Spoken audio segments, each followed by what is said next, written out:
चलो एक बार रिवाइज करवा देते हैं, फिर आगे चलते हैं। ऐसा करते हैं 10-15 मिनट का रिवीजन ले लेते हैं, है ना, फिर चलते हैं आगे। तो वॉइडेशन क्या है? एक ट्रैवल कंसल्टेंट को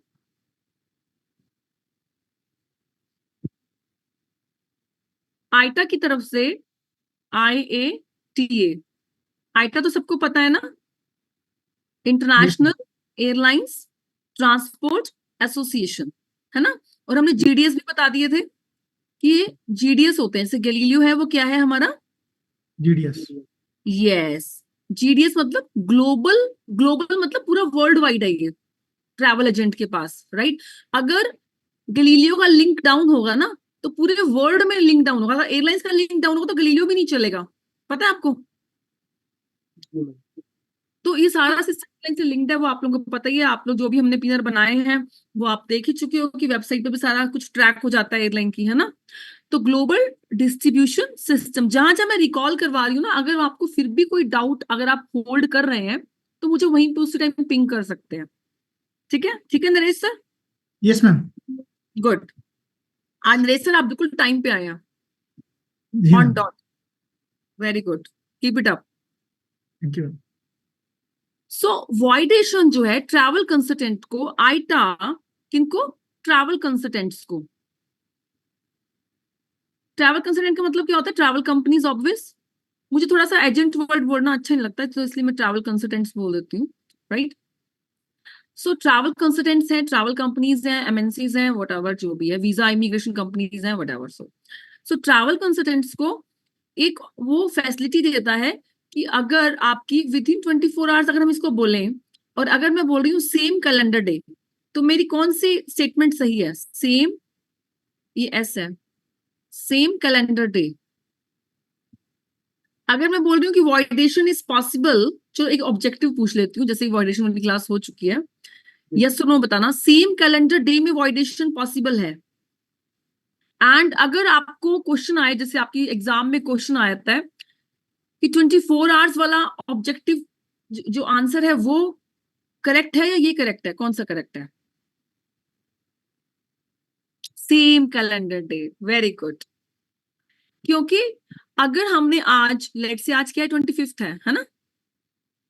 आज कोई टिकट इशू किया है, चाहे उस टिकट की वैल्यू 5 लाख हो, चाहे उस टिकट की वैल्यू 10,000 हो, कुछ भी वैल्यू हो, 10 लाख हो, 20 लाख हो उस टिकट की वैल्यू, और अगर उसका रूल कहता है कि आफ्टर इशुएंस, नए से रिकॉल करवा रही हूँ, ध्यान से सुनना,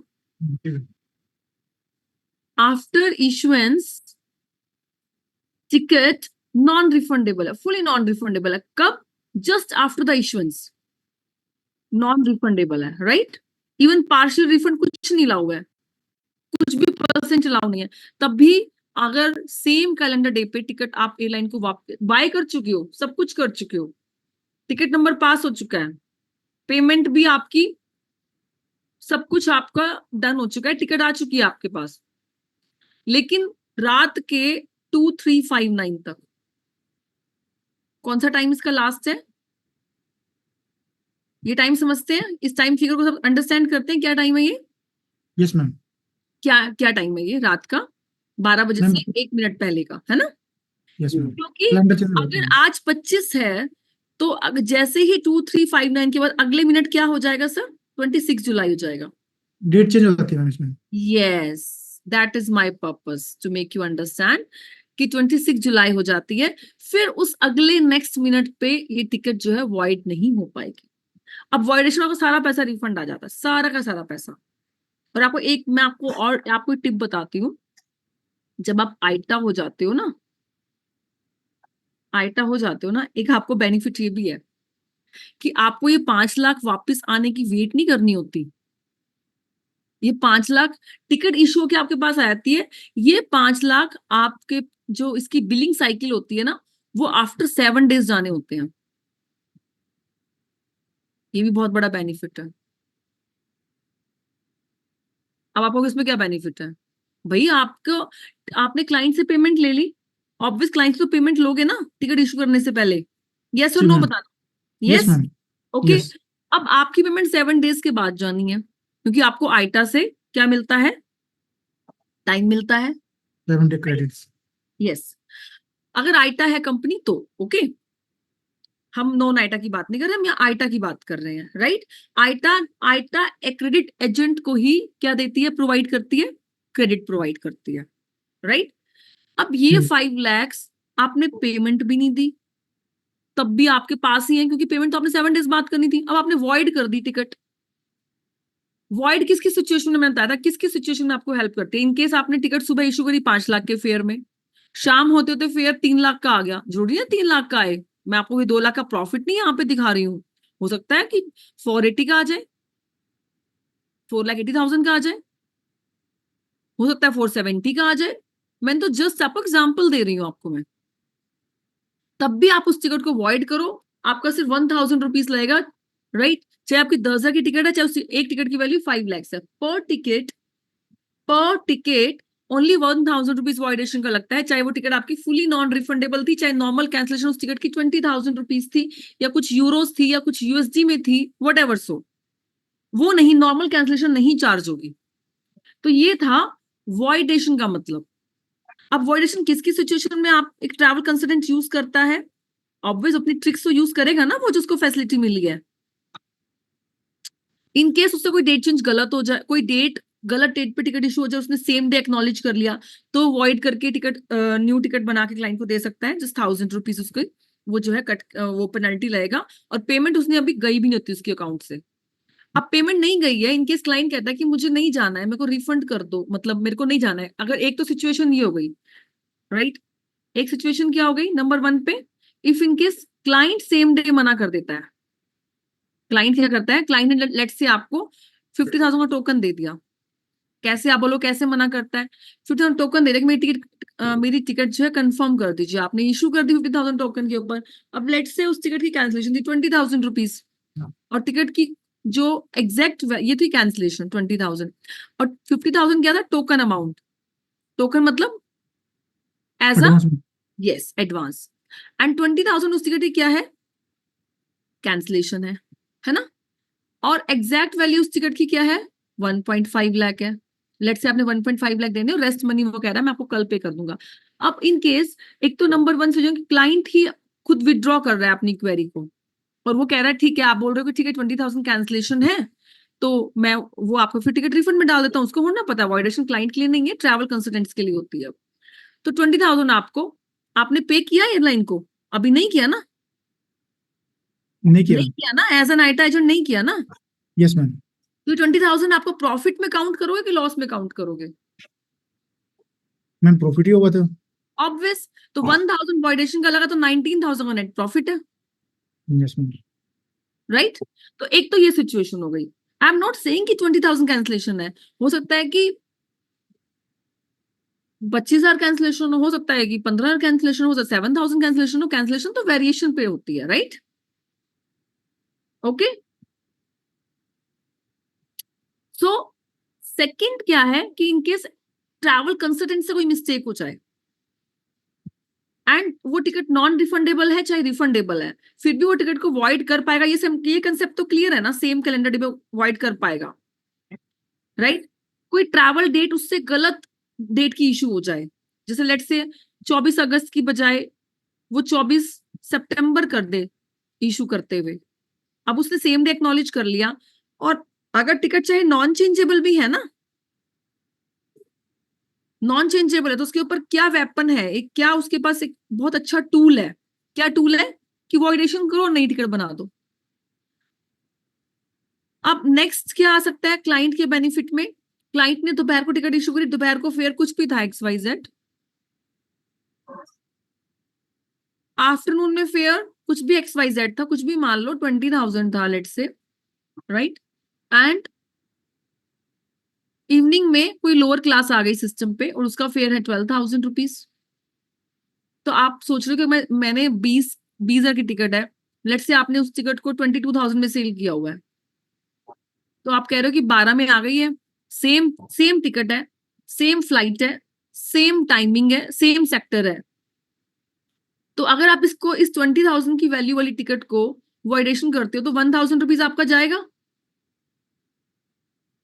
तो यहाँ पे आपको 12 का है, यानी कि आप यहाँ पे 2,000 सेव कर रहे हो 22 की सेल करके, तो यहाँ पे 2000 बच रहा था, तो अब और कितना बच जाएगा? 8 में से एक वॉइडेशन में चला गया 1000, 7 2 यहाँ बच गए, 9000 की सेविंग होगी कि नहीं होगी? बस मैं आपको तरह तरह की वेरिएशंस बता रही हूँ जो ट्रैवल कंसल्टेंट के मतलब उसमें फील्ड में एक्सपीरियंस किए जाते हैं, how travel agencies are running. कई बार तो वेटिंग भी ट्राई कर लिया जाता है, 3-4 दिन क्लाइंट आगे पीछे करके देख लेता है, सीट आ गई है तो उसमें आप थोड़ा बेनिफिट क्लाइंट को भी दे दो। ये भी आपको हैंडल करना सिखा रही हूँ कि मान लीजिए ऐसा भी हो सकता है कि हमने क्लाइंट को टिकट दी हो, लेट्स से हम डेट ले लेते हैं कोई भी कि 25 सितंबर की लियो, है ना? अब 25 सितंबर में टिकट कितने का था? लेट्स से 20,000 का था। कितने का था? 20,000 का था, वेरी गुड। अब हमने देखा 27 सितंबर पे टिकट कितने का आ रहा है? 12 का आ रहा है। कब आ रहा है लेकिन? 27 सितंबर पे, सेम डे पे नहीं आ रहा। तो क्या एटलीस्ट हम क्लाइंट से कंफर्म तो कर सकते हैं, अगर हमें 22 में क्लाइंट को सेल करिए और हमें लग रहा है कि हम 2 या 3,000 और कमा के निकलना चाहते हैं,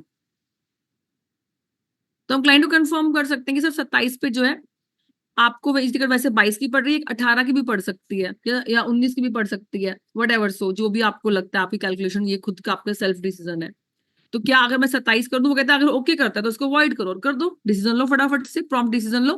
क्लाइंट अगर आपने तो मेरा और बेनिफिट करा दिया। और लेट्स से ये तब कर सकते हो कि एक ही सीट आ रही हो, 2 सीट आ रही हो, यूनिक सीट है, आपने होल्ड कर ली, फिर तो मार्केट में है ही नहीं सीट। सीट उठाने का कंसेप्ट पता है ना? जी मैम। सीट पिक करने का कंसेप्ट तो पता है? इतना स्ट्रांगली यस बोलो ताकि मुझे पता हो कि हाँ पता है आप लोगों को। Yes ma'am. यस, एक ही यस आई है। इशपाल जी पता है ना? लव सर, हाँ ओके। तो 3 यस आ चुकी है मुझे। 8 सीधी है। Sorry sir, okay. सो ये वॉइडेशन का क्लियर है, आगे चले। तो एक बार अब कैंसलेशन वाला रिवाइज करवा देती हूँ, फिर मैं डेट चेंज मेन टॉपिक है। देखो डेट चेंज में क्या क्या आने वाला है, और ये 2 मैं वो भी भेज देती हूँ, व्हाट्सएप कर देती हूँ, सिंपल कमांड है, व्हाट्सएप कर देती हूँ, ठीक है। सो अच्छा आपने याद दिला दिया, thank you. So date change में आपको क्या क्या आपको चीजें देखनी है मेन, आपको एक तो देखना है रीइश्यूएंस चार्जेस। क्या देखना है? सबसे पहला स्टेप वो पता है सच में, बस ये ब्लड कैंप पे आ गई क्या है ये? कौन कर रही है। Sorry, reissuance charges. Reissuance charges के साथ एक नेक्स्ट आपको टेक केयर करना है no show charges. No show सबको क्लियर है? जो लास्ट मोमेंट पे एयरलाइन चार्ज करती है, अगर लास्ट मोमेंट पे हम किसी टिकट को डेट चेंज या रिफंड के लिए जाते हैं, लास्ट मोमेंट, लास्ट मोमेंट का मतलब क्या है? ट्रैवल कंसल्टेंट के लिए क्या हो सकता है? 4 आवर्स भी हो सकते हैं, राइट?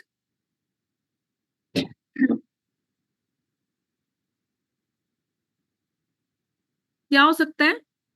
मैंने क्या बताया था कि मैक्सिमम कितना कोट करना है? नो शो वाला फिर से कर देती हूँ clear. Yes, 48 hours, very good. और विस्तारा एयरलाइन कितना दिखा रही थी उस दिन? नो शो 4 आवर्स से पहले, within 4 hours to departure. मैं अगेन यहाँ पे आपको दिखा देती हूँ।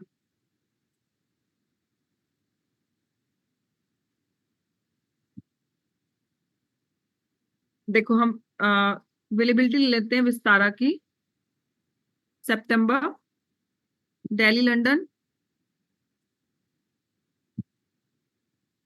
नीड 1 किलो 1, हमने किलो सीट पिक किया, जी मैम।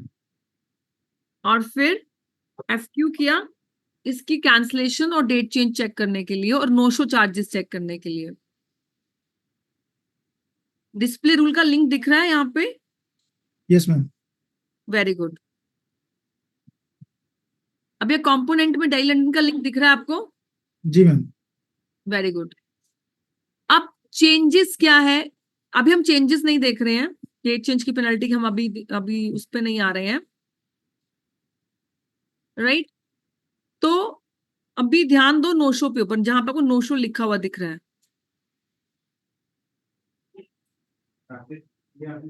नो शो, अभी रुको देखने दो, नो शो, नो शो, ये कैंसलेशन है, बट फिलहाल I am focusing on the no show topic. ये आ गया? Yes ma'am. No show is a 16,000 plus GST, but when it will be applicable? Within 4 hours to departure of the flight. No show is when, no show कब होता है? A pax fails, जब passenger fail हो जाता है to change, अपनी ticket को change करवाने के लिए या रिफंड में करवाने के लिए 4 आवर्स से पहले, बियॉन्ड द 4 आवर्स। और अगर उसकी बुकिंग की टिकट लेट से दोपहर के 3 बजे है, fly out time, fly out समझते हो, डिपार्चर टाइम 4 आवर्स मतलब दोपहर के 12 बजे, दोपहर के 12 बजे ऑनवर्ड्स वो नोशो में आ जाएगा। यस और नो? यस और नो? उसकी ट्रैवल डेट कब की है? लेट से 25 सितंबर की है, तो 25 सितंबर की ट्रैवल डेट कब की है? तो मान लो दोपहर 3 बजे की है, जैसे ये वाला टाइम है, राइट? ये क्या है? दोपहर का 3:10 है। तो ये कह रहा है कि नो शो में 16,000 पे एक्स्ट्रा चार्जेस लगेगा, प्लस जीएसटी भी लगेगा। K3 मतलब जीएसटी होता है, आइटम में जीएसटी को K3 बोलते हैं। तो 3:10 के 4, अगर आप 4 आवर्स इसको वो करते हो, उसकी उसमें जाते हो, कैलकुलेट करते हो, तो क्या टाइम आ रहा है? दोपहर के 12:10 आ रहा है। यस और नो? 12 से, सॉरी, Yes. 11:10, जी मैम। 11:10 आ रहा है।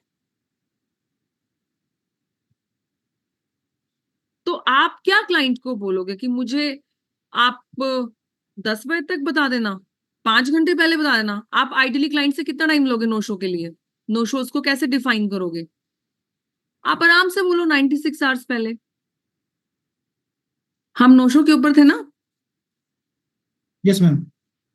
तो नो शो पे आपने अपने क्लाइंट को, अपने आप को कैसे सेफ करके चलना है? चाहे यहाँ पे 4 आवर्स हैं, चाहे 24 आवर्स हैं, चाहे 48 आवर्स हैं, आप एक स्टैंडर्ड टाइम लेके चलो। आप 96 आवर्स लेके चलो या 5 डेज लेके चलो, ठीक है? क्लियर है? Yes ma'am. तो ये नो शो वाला क्लियर है ना? अब ये तो यस था मैम। नो शो कैंसलेशन के साथ 16,000 पे ऐड करना। अब जब हम डेट चेंज के टॉपिक पे आ रहे हैं, तो नो शो वहां पे भी एप्लीकेबल है। अगर, लेकिन आप अगर देखो, अगर क्लाइंट विद इन 4 आवर्स आपको कर रहा है, तब तो आपके भी 16,000 लेंगे। लेकिन अगर आपने टैग दिया हुआ है 96 आवर्स का, तो वो आपके ऊपर है कि आप उससे चार्ज, आप अगर आपने क्लियरली मेंशन किया हुआ है कि भी 96 आवर्स के अंदर जो नो शो चार्ज लग जाता है, राइट? तो यहाँ पे भी ट्रैवल कंसल्टेंट्स क्या कर सकते हैं या करते हैं यूजुअली, कि अगर 16,000 है तो वो मतलब कि हाफ चार्ज कर लेते हैं। लगता नहीं है, लगेगा तब जब एयरलाइन ने जो मेंशन किया है 4 आवर्स वाला, whether it's a changing process, whether it's a refund process. Cancel मतलब कौन सा प्रोसेस? रिफंड। Refund process. तो नो शो वाला क्लियर होना चाहिए, क्योंकि हम डेट चेंज का टॉपिक सीखने जा रहे हैं। तो जब मैं नो शो बोलूं तो समझ जाना नो शो क्या है। क्लियर है या still you holding any doubt? Clear है, तभी हम आगे नेक्स्ट उस पे जा सकते हैं, क्योंकि डेट चेंज हमें कैलकुलेशन जो है डेट चेंज की जो देखनी है। अब देखो, एक तो हो गया डेट चेंज में नो शो चार्जेस, दूसरा हो गया normal date change penalty plus GST. GST को K3 बोलते हैं, K3 टैक्स होता है, उसको जीएसटी ही माना जाता है। इंटरनेशनल में अभी भी 12% ही, 18% नहीं है। आप 18% क्लाइंट से ले सकते हो, लेकिन अभी भी 12% ही होता है इंटरनेशनल के ऊपर, राइट? जी मैम। सो 10,000 तो ये हो गया। अब आप बोलोगे ठीक है मैम, डे चेंज चार्जेस पता लग गई 10,000 रुपीज, और नो शो के अंडर आएगा तो ठीक है, नो शो चार्जेस भी ऐड हो जाएंगे, प्लस उसमें K3 टैक्स ऐड हो जाएगा। अरे भाई, तीसरा टॉपिक तो मेन रह ही गया। तीसरा क्या हो सकता है? तीसरा होता है इसमें रीइश्यूएंस हो गया, रीइश्यूएंस charges number 1।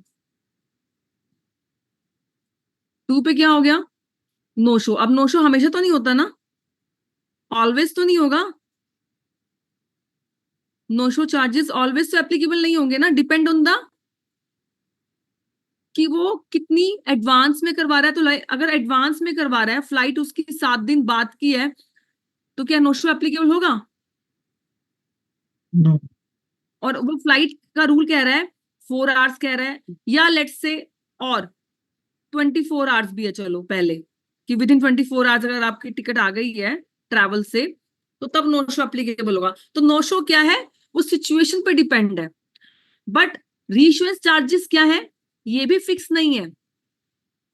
Air India Canada sector के लिए, ऑस्ट्रेलिया सेक्टर के लिए 1 FOC देता है। क्लासेस पे डिपेंड करता है, किसी क्लास में रहती है ये फैसिलिटी, किसी क्लास में नहीं रहती है। क्लासेस मतलब कि जैसे कि किलो क्लास है, तो ये क्लासेस हो गई आपकी। FOC मतलब क्या है? Free of cost. ये फ्री ऑफ कॉस्ट पहले n नंबर ऑफ टाइम्स भी हुआ करती थी। एयरलाइन थी चाइना एयरलाइंस, ताइवान वाली, वाया ताइपाई वाली। जब मैंने आपको मैप कराया था उस समय बताया था कि इसका नाम चाइना एयरलाइन है, याद हो अगर आपको, लेकिन ये ताइवान कंट्री की है, इसका कोई चाइना से लेना देना नहीं है। और उसका वैंकूवर के लिए काफी सस्ता प्राइस आता है। वो एयरलाइन फिर से अभी रिवाइज होने वाली है, फिर से कोविड के बाद अभी स्टार्ट नहीं हुई है, फिर से आने वाली है वो। तो उसके वैंकूवर के फेयर काफी अच्छे, वेटिंग में बहुत अच्छे, वेटिंग में काफी कंफर्मेशन आती हैं। सीट नहीं है, वेटिंग में डाल के एयरलाइन कंफर्मेशन देती है। एनीवेज, तो 1 FOC का मतलब क्या हुआ? ये एन मतलब n नंबर ऑफ टाइम्स हुआ करती थी उस पे फ्री ऑफ कॉस्ट। आप सोचो, जितनी बार क्लाइंट को डेट चेंज करानी है, ट्रैवल एजेंट को कुछ नहीं पड़ रही है, बट वो आगे अपने सर्विस चार्जेस रख सकता था। सो FOC का मतलब क्या है? ये FOC आइटा का वर्ड है। FOC का मतलब क्या होता है? Free free of free of cost. Cost. तो अगर 1 FOC ऐसा मतलब क्या हुआ कि 1 time date change free of cost होगी और नेक्स्ट ऑनवर्ड्स चार्जेबल होगी। सब्सिक्वेंटली फ्री ऑफ कॉस्ट नहीं होने वाली। सब्सिक्वेंटली मतलब n number of times. Subsequently समझ रहे हैं जी? सो अब एक तो चलो ठीक है, रीइश्यूएंस चार्जेस भी हमने देख लिया कि अगर FOC नहीं है, चेंजेस कह रहा है एनी टाइम। एनी टाइम का मतलब यहाँ पे कि फर्स्ट टाइम भी फ्री नहीं है, फर्स्ट टाइम भी 10,000 प्लस K3 लगेगा। अब आप भैया एक चार्ज और रहता है जो एक ट्रैवल कंसल्टेंट को कैलकुलेट करना आना ही चाहिए, वो है फेयर डिफरेंस। फेयर डिफरेंस, यहाँ पे ना वेदर इस टाइम काफी रेन स्टार्ट हो गया है, हैवी रेन है, माइट भी अगर फ्लक्चुएट हो तो फिर हम क्लास कल से कंटिन्यू करते हैं। हो सकता है कि वाईफाई फ्लक्चुएट हो जाए शायद, इसलिए मैं पहले से बता रही हूँ, राइट? तो फेयर डिफरेंस कैसे कैलकुलेट करते हैं? एंड फेयर डिफरेंस क्या हमेशा ही होता है? नहीं, हमेशा नहीं होता है। ये 10 रुपए से लेकर 2 रुपए से लेकर 30, 40, 50,000 तक हो सकता है। और इसमें अगर आपको कैलकुलेशन आती है तो जो ओवरसीज टिकट्स है ना, ओवरसीज टिकट्स क्या होती हैं? Overseas issuance ticket, overseas issue tickets. Overseas issue tickets क्या होती है? कई बार आपके पास फॉरेन का पैसेंजर आ जाता है, चाहे वो है इंडियन ही, मतलब फॉरेन से टिकट लेके आया है, फॉरेन की आइटा से टिकट इशू हुई है। फॉरेन की आइटा से मतलब दुबई का आइटा, US का आइटा, कनाडा का आइटा। आइटा तो पूरा वर्ल्ड वाइड है ना। जी मैम। तो आप उसको, वो कहता है कि मुझे ब्रदर डेट चेंज करनी है, आप मुझे हेल्प कर सकते हो? तो मैं आपको आज वो कैलकुलेशन सिखा रही हूँ कि जो फॉरेन के आईटा से भी टिकट इशू हुई है, जो आपकी आईडी से टिकट नहीं इशू हुई है, उसकी भी आप मैनुअल कैलकुलेशन कर सकते हो। मैनुअल कैलकुलेशन करके उसको एक फिगर बता सकते हो कि इसमें क्या डेट चेंज पेनल्टी होगी, राइट? और डेट चेंज के साथ मेनली है फेयर डिफरेंस।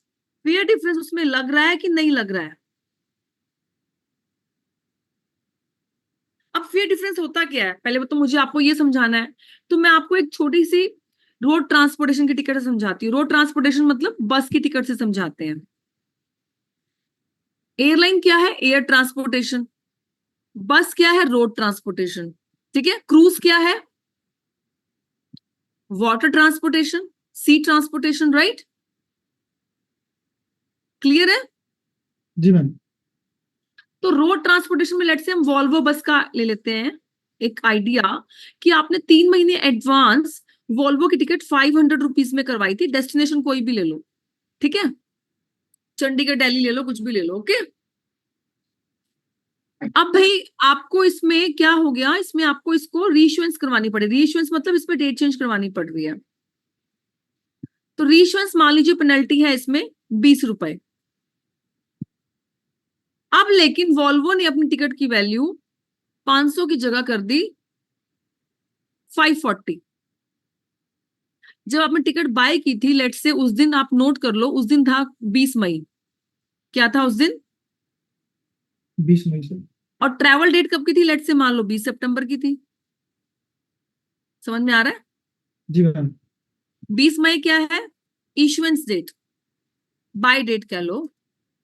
20 सितंबर क्या है? Travel date. अब 20 मई को टिकट क्या थी? 500 रुपए की थी। उसकी वैल्यू टिकट की क्या थी? 500 रुपए। अब उसने 540 रुपए कर दी, तो 20 रुपए तो पेनल्टी है जो उसको पे करनी है, रीइश्यूएंस चार्जेस। रीइश्यूएंस मतलब डेट चेंज चार्जेस। अब ये 40 रुपीज का डिफरेंस आ रहा है ना, that is called fair difference. You got it? हम रोड ट्रांसपोर्टेशन की बात नहीं कर रहे हैं यहाँ पे कि वहां पे ये रूल एप्लीकेबल इस तरह का होता है कि नहीं होता, बट हम आपको, I am trying to make you understand कि फेयर डिफरेंस का कंसेप्ट क्या है, राइट? अब यहां तो क्या है, वॉल्वो में तो कोई क्लासेस की वेरिएशन होती नहीं है। वहां तो नहीं होती ना अल्फा, बेकर, चार्ली। समझ रहे हो आप?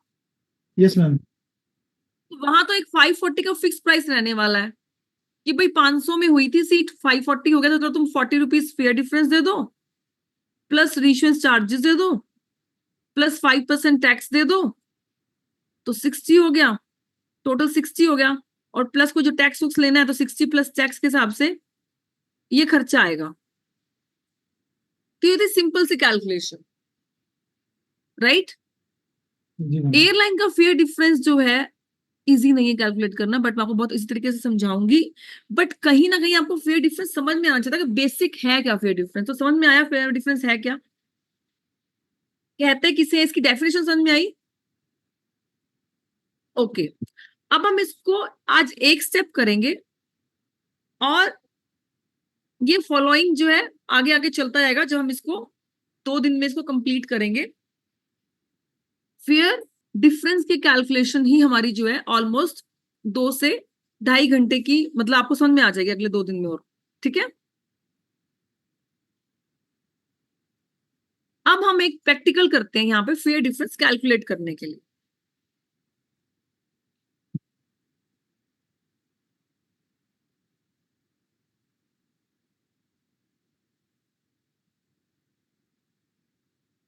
अब ये देखो जी, 15 सितंबर पे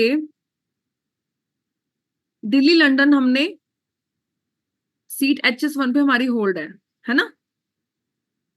हम पिनर बना लेते हैं, सीट हमारी काफी देर से होल्ड है, शायद इनएक्टिव ना होगी, चेक कर लेते हैं। हम एक पिनर बना लेते हैं,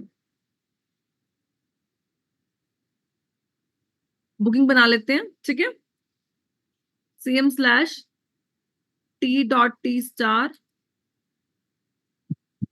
आर डॉट पी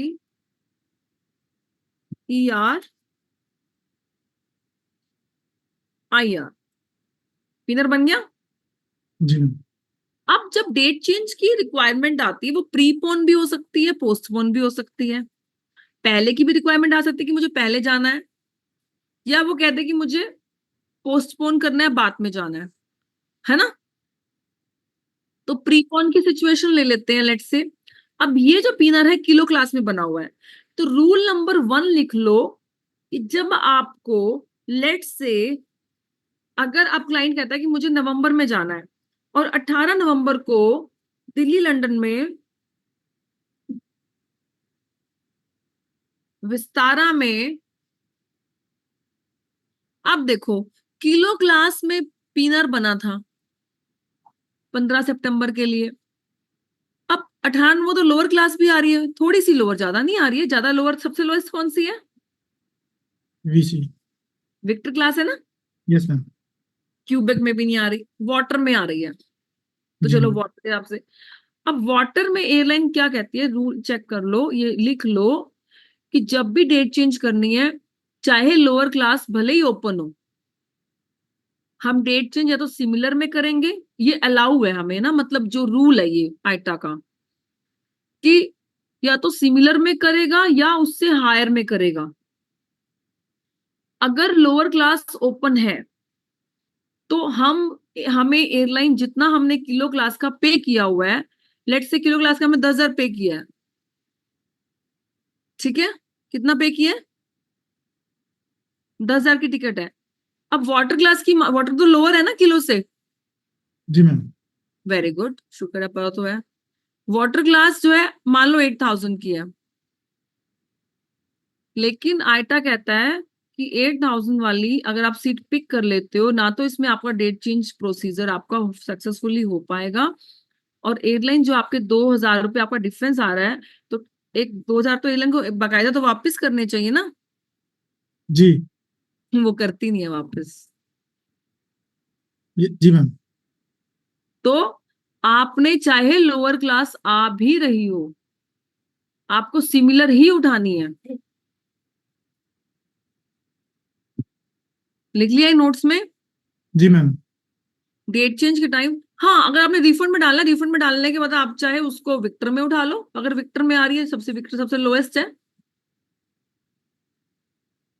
तो अब यहाँ पे ट्रैवल कंसल्टेंट एक ट्रिक और भी यूज करता है कि अगर ज्यादा लोएस्ट क्लास आ रही है, लेट से किलो क्लास का फेयर है 10,000 का और विक्टर है 2,000 की सिर्फ, फिर वो क्या करता है, डेट चेंज की कैलकुलेशन करता है। अब लेट से डेट चेंज है 4,000 की, ठीक है, और टिकट की वैल्यू कितनी है, जो हमें आगे पोस्टपोन करने पे टिकट मिल रही है विक्टर क्लास की, 2000। 2,000 की है। कैंसिलेशन उसको 4,000 पड़ रही है, और कहीं ना कहीं वो कैलकुलेट करता है यार मुझे रिफंड वफंड पाके भी ना, तब भी मुझे विक्टर क्लास में अगर बनाता हूँ नई टिकट, तो मुझे रिफंड में जाके फायदा हो रहा है, राइट। तो मैं डेट चेंज नहीं करता, डेट चेंज में तो एयरलाइन के लग रहे हैं, मान लो 5,000 रुपये लग रहे हैं, राइट, और कुछ वापस भी नहीं आ रहा है, तो यहाँ तो मेरे पैसे जा रहे हैं, तो यहाँ पे मैं रिफंड में डाल के मैं ज्यादा कमा रहा हूँ, 4,000 मेरे को रिफंड में लग जाएंगे, लेकिन 2,000 की पड़ रही है सीट, तो तब भी मेरे को यहाँ पे बेनिफिट है, कैलकुलेट करता हूँ। तो ये भी कैलकुलेशन जो है, इस तरह से आप इन इसको यूज कर सकते हैं। ऐसा नहीं है कि जहां पे ज्यादा लोअर क्लास ओपन हो गई है, टिकट आगे करते हुए, पोस्टपोन करते हुए, तो आपके राइट्स हैं, कि ऐसा नहीं कि अगर आपने रीइश्यूएंस का, आपके पास सब्जेक्ट रीइश्यूएंस का है, तो उसको आप रिफंड डाल के नई टिकट नहीं दे सकते, आपने तो बेसिकली नई टिकट और वैलिड टिकट देनी है उसको। मैम ऐसा प्रैक्टिकल में पॉसिबल है? बिल्कुल। देखो, चाहे आप डेट चेंज कर रहे हो, चाहे आप टिकट को रिफंड में डाल रहे हो, डेट चेंज के टाइम पे भी नया टिकट नंबर आता है, टिकट नंबर सेम नहीं होता है, जी मैम। टिकट नंबर नया आएगा, न्यू टिकट नंबर आएगा, पहले वाले टिकट नंबर से चेंज होके आएगा, चाहे ये रीइश्यूएंस प्रोसेस है। नहीं मतलब मेरा परसेप्शन तो ये था मैम कि कस्टमर शायद मतलब ऐसा रेयर केस में मिलता है क्लाइंट हमें ऐसा मतलब। बहुत होते हैं सर, अगर आपको डिपेंड करता है बस क्वेरीज का वॉल्यूम कितना है, यस मैम। आपके वॉल्यूम पे डिपेंड करता है। आप कोई महीने की एक टिकट कर रहा है तो उसको क्या होगा सर, हाँ वो तो है मैम बिल्कुल। है ना। आप B2B एजेंट में आते हो, क्यों आते हैं लोग B2B एजेंट में? इसी वजह से मैम। इस B2B बिजनेस में क्यों आते हैं, B2C में क्यों नहीं आते? B2B भी होता है उनका टारगेट, B2C भी होता है। जी अगर मैम। आज आप बिजनेस में एक टारगेट को सरवाइव करोगे तो सर्वाइवल की सस्टेनेबिलिटी टफ है, जी जी राइट? जी मैम। अगर आप वाइडली तरीके से क्लाइंट को, अपना नेटवर्क को टारगेट कर रहे हो, नेटवर्क एक्सपैंड कर रहे हो, तो उतनी पॉसिबिलिटीज हैं कि उसमें ऑब्वियस है रिक्वायरमेंट आती रहती है, उसमें रिक्वायरमेंट बनेगी ना क्लाइंट की। जी मैम बिल्कुल। तो it all depends on the network of the clients,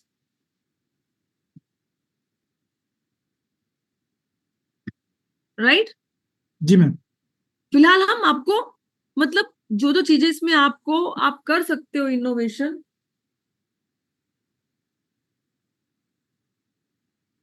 बारिश का पानी है, तो वो चीजें जो जो आप इसमें मतलब कि आप एथिकली चीजें जो आप कर सकते हो वो है। एथिकली तरीके से आप इसको रिफंड में डाल के, अगर आपको लग रहा है कि लोएस्ट क्लास एयरलाइन, देखो डेट चेंज के टाइम पे क्या कर रही है, कह रही है सिमिलर क्लास उठा लो, अगर सिमिलर अवेलेबल नहीं है तो उससे हायर चले जाओ, बट लोअर अवेलेबल है तो you can not take the benefit of that, you can not get the amount refund. कौन सा अमाउंट रिफंड? जो डिफरेंस आ रहा है कि अगर 10 की टिकट आपने ली थी और अब 8 में आ रही है तो 2000 आपको रिफंड नहीं करने वाला एयरलाइन, बट आपको ये टिकट रिफंड करने से कोई नहीं मना कर सकता कि आप इस टिकट को रिफंड में क्यों डाल रहे हो। आपको तो क्लाइंट को नेक्स्ट टिकट देनी है, चाहे आप उसको रिश्योर करके दे रहे हो, चाहे आप उसको डेट चेंज करके दे रहे हो, मतलब चाहे उसको आप रिफंड करा और नया टिकट बना दिया, नया पिनर बना दिया, जी मैम। तो it's the same thing, ethically है ये, राइट? जी जी एथिकली अनएथिकल तब होता है जब आपकी टिकट जो है, आपकी टिकट डमी दे दी आपने किसी को ट्रैवल करने के लिए, है ना? डमी मतलब उस टिकट की पेमेंट ही नहीं करी, एक होल्ड करके दे दी। अब ऐसे ये टिकट है, ये होल्ड, ये आपको एयरलाइन की वेबसाइट पे तो दिख जाएगी, यस और नो? मैंने चेक करवाई हुई है ना। Yes ma'am. लेकिन है क्या ये, क्या इसको आप मानते हैं कि इस टिकट पर क्लाइंट ट्रैवल कर पाएगा? No ma'am. Very good. क्यों नहीं कर पाएगा? क्योंकि इसकी पेमेंट नहीं हुई हुई है, जी जी जी राइट? जी मैम। तो कंसेप्ट क्लियर है ना? बिल्कुल मैम। ठीक है, तो अब हम आ रहे थे कैलकुलेशन के ऊपर। मैं कैलकुलेशन के ऊपर हूं अभी भी, टॉपिक से डेविएट नहीं हुई, बता रही हूँ आगे, ठीक है? कि इसको सबको पहले हम डिलीट कर देते हैं। अब देखो वाटर क्लास है, वाटर क्लास हमने नहीं देखनी अगर हम रीइश्यूएंस कर रहे हैं, तो हमें सेम किलो क्लास ही देखनी। तो हम क्या करेंगे, 18 नवंबर है, ठीक है? 15 सितंबर यहां से हम हटा देंगे, लेकिन सेव नहीं करना है, मेक श्योर नोट्स में लिख लो। अब ये है सेगमेंट 1 को टेम्परेरी हटाना, ये कमांड लिख लो। मैंने क्या लिखा है, एक्स मतलब डिलीट, 1 मतलब सेगमेंट 1 ये वाला, नहीं पता लग रहा तो यहाँ पे मार्क कर देती हूँ, सेगमेंट 1 ये वाला, ये 1 और ये 1 सिमिलर है, और जो ये आया है आपका एक्स, ये बता इंडिकेट करता है डिलीट को।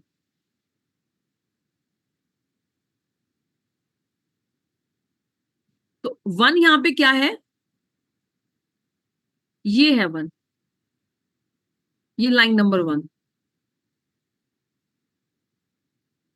पैसेंजर के वहां पे भी 1 लिखा है, उसको नहीं हम बात कर रहे हैं, हम बात कर रहे हैं 15 सितंबर कि अब क्लाइंट को 18 नवंबर पे जाना है, तो हम 15 सितंबर हटाएंगे, 18 नवंबर करेंगे ना, यही टारगेट है ना हमारा रीइश्यूएंस में।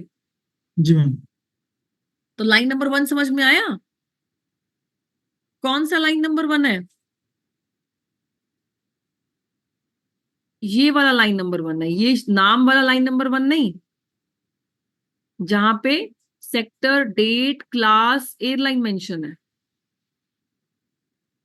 राइट? जी मैम। ओके, तो अब हम करते हैं कमांड को परफॉर्म। बस इतनी सी कमांड ला के हम कर देंगे डिलीट वन, लेकिन पूरा लिखेंगे नहीं, हम उसको लिखेंगे कोड में x1 और एंटर। तो क्या आ गया, आइटनरी कैंसिल। लेकिन ये कैंसिल हुई है एक्चुअल में, नहीं हुई है, बताओ बताओ। हमने सेव नहीं किया, तो अगर हम इसको सेव किए बिना रिफ्रेश करते हैं तो ये एक्चुअल में नहीं हुई है, टेम्परेरी बेस पे, मतलब अभी जस्ट हम इसको कैलकुलेशन करने के लिए यूज कर रहे हैं इस कमांड को। तो आपने भी इसमें सेव नहीं करना है, कैलकुलेशन करके जस्ट अभी क्लाइंट आपसे पहले पूछता है कि मुझे कितना खर्चा आएगा, तो आपने रीइश्यूएंस चार्जेस देख लेते हो, नो शो नहीं पड़ रहा है, वो बुकिंग नो शो के अंदर नहीं आ रही है। फिर आपका तीसरा स्टेप रहता है फेयर डिफरेंस कैलकुलेट करना, जो भी हम यहाँ पे कर रहे हैं स्क्रीन पे।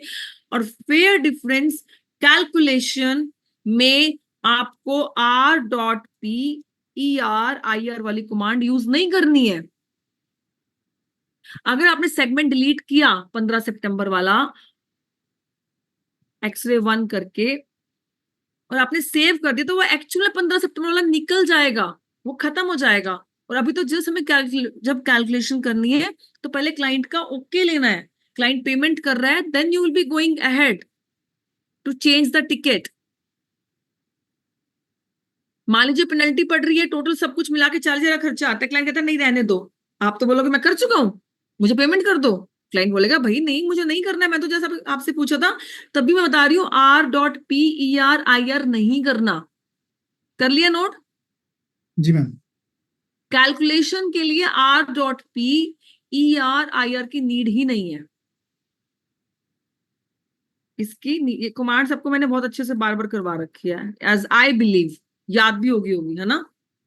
बस कुछ याद तो यस बोला करो, मुझे पता लग जाए हाँ है कि नहीं याद, है कि नहीं याद। ठीक है।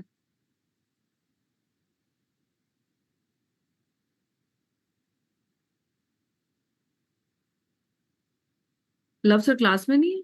अच्छा है। जी love ma'am. Sir, love sir हो ना क्लास में? जी मैम। जी मैम। कल आप ही थे बाहर जो मुझे क्लास ऑफ करनी पड़ी। जी मैम, मुझे पता, बता दिया था नरेश सर को तो मैंने। जी मैंने सबको ही मैसेज कर दिया था। Okay ma'am.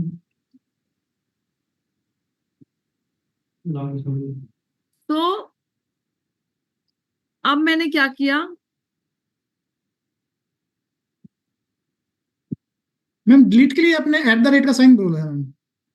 सर वो तो परमानेंटली डिलीट, मतलब डिलीट जो करना है वो कोई हमें जब सर्विस रिमार्क करना है, सर्विस इंफॉर्मेशन जो मैंने आपको सर्विसेज बताई कि वेज मील करना है जी या मैम। व्हील शेयर करना है या नोटपैड जैसे।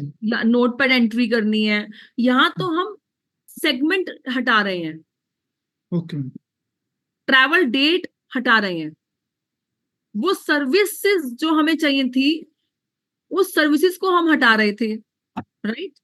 जी मैम। जी तो वो उसके लिए डिलीट वाला @ यूज होगा, इसके लिए एक्सरे 1 यूज होगा। अगर आपने रीइश्यूएंस में या आइटनरी, देखो जब आइटनरी कैंसिल करते हो तब भी तो एक्सआई करते हो, तब हम @ थोड़ा करते हैं।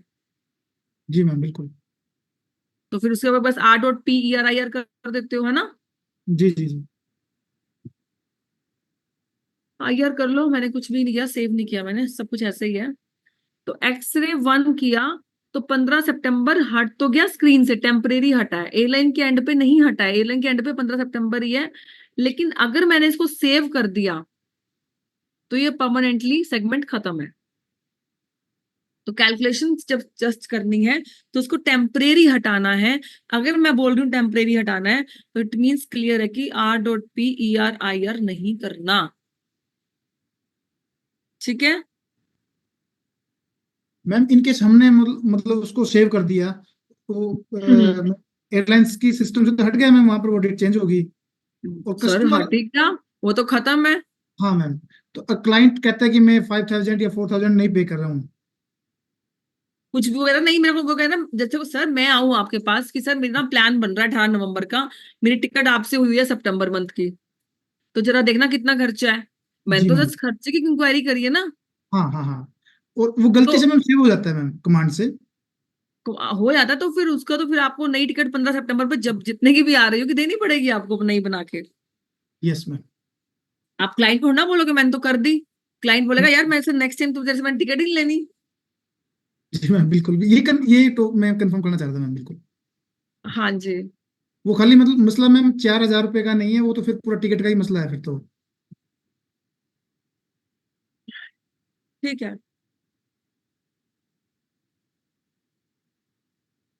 तो अब हमने यहाँ पे आगे इसको अब नेक्स्ट हम क्या कर रहे हैं, मैंने इसको टेम्परेरी हटाया, और जो नेक्स्ट डेट है 18 नवंबर की, दिल्ली लंदन की, वो हमने यहाँ पे पिक कर ली। किलो क्लास तक मेरी सीट उठी हुई थी। जो 15 सितंबर जो मैंने सेगमेंट यहाँ से टेम्परेरी हटाया है, तो वाटर से मुझे कोई लेना देना है नहीं है, राइट, तो मैं किलो ही उठा सकती हूँ। एंटर कर दिया, ठीक है, ओके। जी मैम। अब आपने इसको एफ क्यू किया, एफ क्यू करने पे क्या फिर आ रहा है, 60,800 का, नोट कर लो, नोट कर लो, कर लिया नोट। अब जो सितंबर का फेयर एफ क्यू पे क्या है,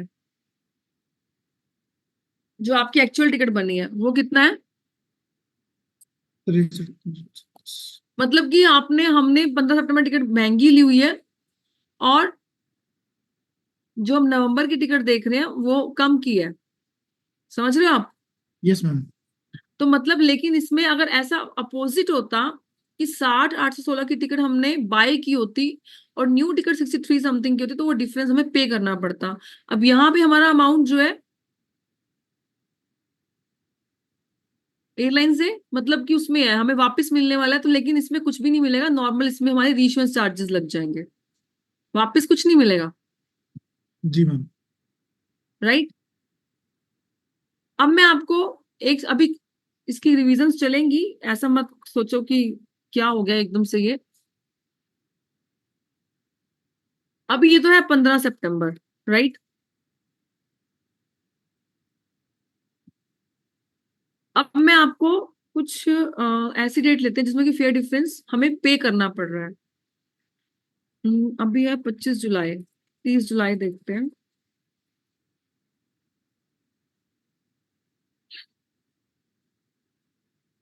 यहाँ पे भी किलो ही आ रही है, एक बार इसका फेयर देख लेते हैं।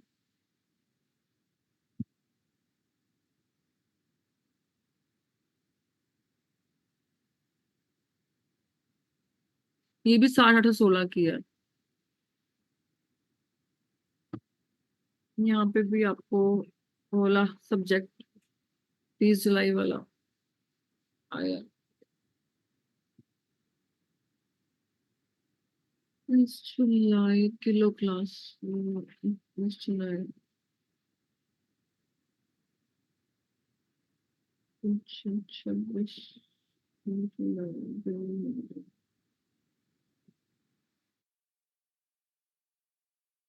सारी फ्लाइटें ओपन है।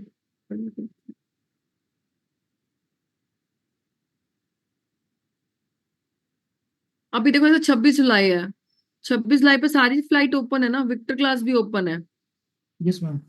तो विक्टर क्लास का फेयर देख सकते हो क्या होगा। Need one, Victor one, F Q 41,916। अब इसमें आप वो ट्रिक यूज कर सकते हो कि अगर आपको टिकट में विक्टर क्लास का फेयर वाली सीट मिल रही है, तो इस टिकट को रिफंड की कैलकुलेशन कर लेना, कि मान लो अगर आपने टिकट 63,000 में बाय की हुई है, तो रिफंड में डालने के बाद आपको कितना अमाउंट बचता है, और तब ये नई टिकट आप बना सकते हो, जो मैंने अभी आपको बताया था कि आप फिर रीइश्यूएंस ना करो, टिकट को रिफंड में डाल के नई टिकट बना लो, राइट। अब एक तो हो गया, और एक मुझे अभी आपको ना एक फेयर डिफरेंस जो है, जिसमें अभी एजेंट को देना पड़ता है या बिल्कुल नहीं देना पड़ता, वो एक मिनट मैं सेगमेंट देख लूं, वो सेगमेंट मेरे पास किस डेट पे आ रहा है। अभी इसको आईआर करते हैं, ये किलो क्लास ओपन है ना, किलो है, तो हम ट्रैवल रश होता है 10 सितंबर,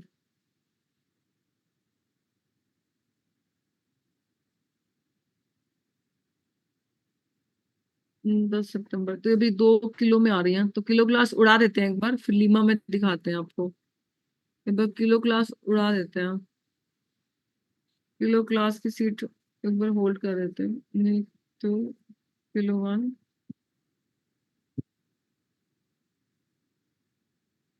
अब ये देखिए कि जैसे 10 सितंबर पे क्लाइंट कहता है मुझे पहले जाना है, और तब किलो क्लास नहीं आ रही, लीमा आ रही है नेक्स्ट हायर। सिचुएशन लेके बता रही हूँ आपको मैं, आया समझ में? लीमा आ रही है, किलो नहीं आ रही है, तो आप नैन्सी उठाओगे लीमा उठाओगे अगर ये सारी सीट्स क्लोज है तो? वैसे किलो क्लास क्लोज नहीं थी, वो तो मैंने पर्पसली हटाया आपको समझाने के लिए कि मान लो किलो क्लास भी क्लोज है, तो लीमा में उठाओगे नैन्सी में उठाओगे सीट? कहाँ, लीमा में उठाओगे ना, नीमा वन। क्योंकि किलो से लोअर जाना अलाउ नहीं है रीइश्यूएंस के लिए। वो कहता है तो सिमिलर हो या उससे हायर हो, तो लीमा में उठाएंगे। कैसे उठाएंगे? पहले उसमें से सेगमेंट 1 हटा देंगे और फिर नीड 1 लीमा 1 कर देंगे और फिर एफक्यू करेंगे। अब ये आ गया, नोट करिए 81884 का फेयर, नोट कर लिया? कर लिया जी, नोट कर लिया? अब एफक्यू करके देखो।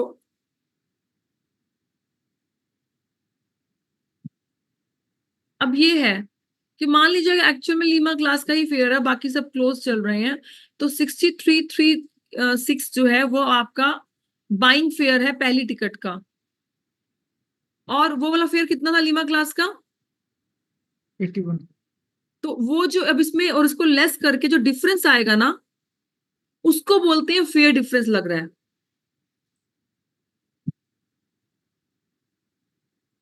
क्लियर है? तो ये था फेयर डिफरेंस, जिसमें कि अगर नहीं भी लग रहा ना, आगे पीछे करके क्लाइंट मतलब आपका एजेंट जो है या जिससे भी आपने आउटसोर्स करके टिकट लिया है, किसी ऑनलाइन प्लेटफॉर्म से लिया है, तो उनकी बैकएंड टीम जो है इस तरह से वर्किंग होती है सारी। देखा जाता है कि टिकट को एक्नॉलेज किया जाता है कि उनको रिफंड करने में बेनिफिट है या रीइश्यूएंस करने में बेनिफिट है, राइट?